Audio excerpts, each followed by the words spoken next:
It was spring 1967. LBJ was in the White House, the Vietnam War was in full swing, and the biggest musical act in America was the Monkees.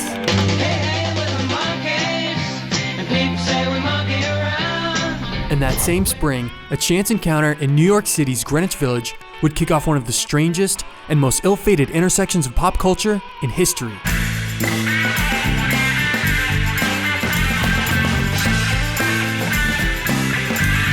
Here's Monkees drummer Mickey Dolenz. Somebody said, you gotta come down and see this incredible guitar player that plays guitar with his teeth. There was no name attached, nothing. That no-name guitar player was none other than rock and roll legend in the making, Jimi Hendrix. Flash forward to June of that year, it's the Monterey Pop Festival.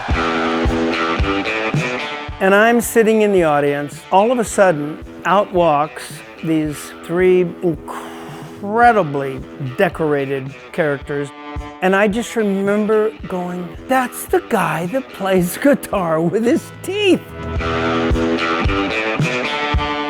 And of course, by then, they were the Jimi Hendrix Experience. Mickey was impressed. Everybody was blown away.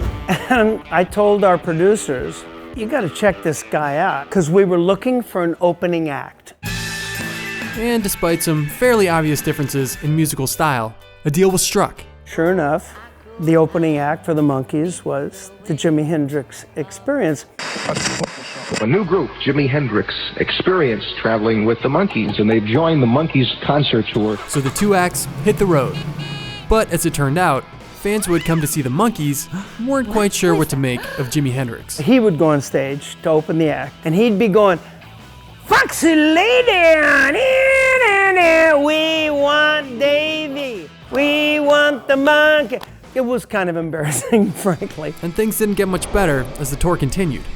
And after only 7 shows, Jimi had had enough. I did hear the rumor at one of the last shows he finally flipped off the audience. I don't blame him, frankly. And just like that, the unlikely marriage of Hendrix and the Monkees had come to an end. Jimi, of course, went on to be, well, Jimi Hendrix. Possibly the greatest rock and roll guitarist ever, as far as I'm concerned. I'd like to think that we might have had something to do with it, but I think he would have done okay without opening for the Monkees.